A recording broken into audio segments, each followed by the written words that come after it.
Hello, my friends, and welcome once again to LegalBiz Cafe. I am your host, attorney Shaune B. Arnold. I know from a very personal perspective that it takes a lot to be an entrepreneur in terms of your mindset. It takes a lot to get up every day, to do the things that you're supposed to do every day, to perform every day, even when you don't feel right. LegalBiz Cafe is designed to help you with these issues. I also host Your Business Accelerated, where I deliver the hardcore business operations knowledge you need to be a successful entrepreneur. You really need to check out those episodes if you're running a business. Think about it. I've been a business consultant for 40 years and a business attorney for 30 of those 40 years. The information you get on Your Business Accelerated comes from these perspectives. It's invaluable guidance. Today on LegalBiz Cafe, I want to talk about manifestation. Robert McAfee wrote the book Manifesting for Non-Gurus. I want to overlay over some of the things that Robert McAfee has to say with some things that Neville Goddard has written on thinking in the fourth dimension. That's right. We're going full on woo-woo today. Many people are struggling to either get themselves into business, to truly get their business off the ground, or frankly, to stay in business. If they've been in business for a while, many of them have probably stood, looking in the mirror long and hard, asking themselves, how can I make this happen? There has to be a way. Now, we're all familiar with the law of attraction and the movie The Secret. I think that we're all attracted to the notion of getting the desires of our heart, but so many of us have no idea how to make those things happen. We wonder if maybe it's all done by magic, or if maybe there are just some people that Providence smiles upon.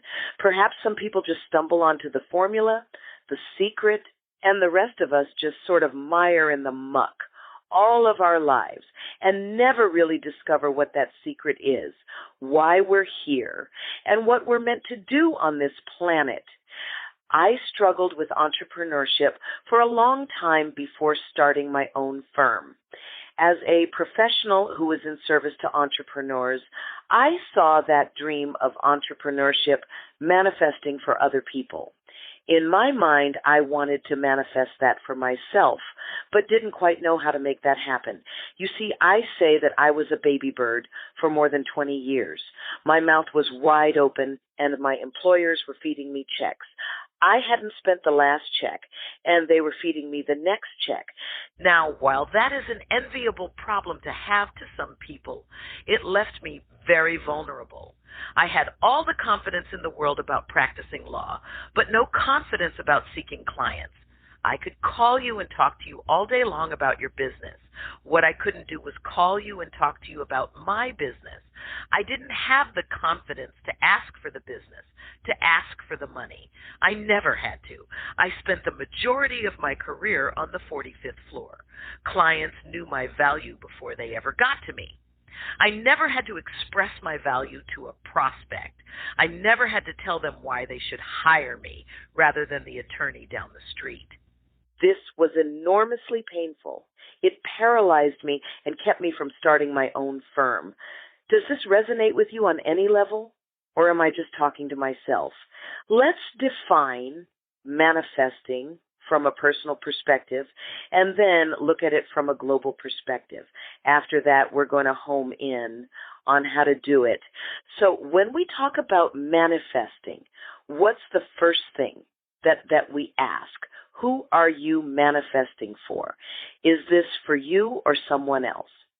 Even if you work to manifest things for someone else, you must consider your own needs and manifest those as well. When we're in the airplane, we get those emergency instructions that say, if something goes wrong, first put your mask on so you can then be available to help someone else. So I think in a very real sense, if we're going to talk about manifesting our heart's desire and making things really happen, we have to talk about making them happen for ourselves before we can make them happen for someone else. So what does Robert McAfee say about manifesting in general? He refers to manifesting as attracting lasting results from nothing. And by results, he's talking about anything that we create or attract in the physical world. That could be a car. That could be a house. It could be a relationship or a condition of our body like health or weight. It could be our emotions and our feelings that we experience. All of these are examples of results that necessarily start as an idea, an insight, or an awareness. And so where do these ideas, insights, and awareness come from? Without delving into quantum physics, which we could, because I love Michio Kaku, and without delving into religion or scientifically talking about the evidence that indicates where these ideas come from, let's talk about nothingness as a place that's beyond our physical world, where we experience with our five senses. Let's talk about results that appear to show up magically. We understand that we're really talking about how to create something out of nothing.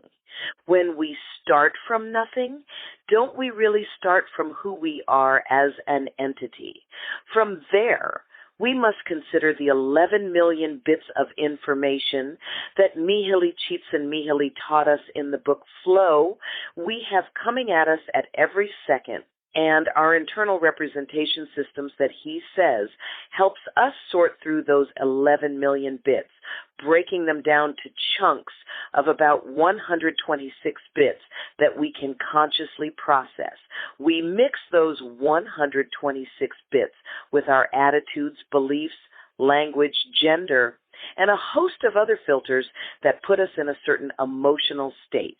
And in that emotional state, we act. Depending on what we've just done, we are going to manifest the results we've been talking about. So in order to harness the law of attraction, we want to start from right there at the rich place where we perceive information and filter that information according to our belief systems, fears, and past traumas. Our value systems, as well as our unconscious cultural and familial programs, create our results. Any permanent change we want to make in our lives will necessarily challenge our values and beliefs. In order to meet this challenge, we need to delve into the murky world of our unconscious or subconscious mind. That is where all of the wannabe demons, secrets, fears, limiting beliefs, and past traumas hide.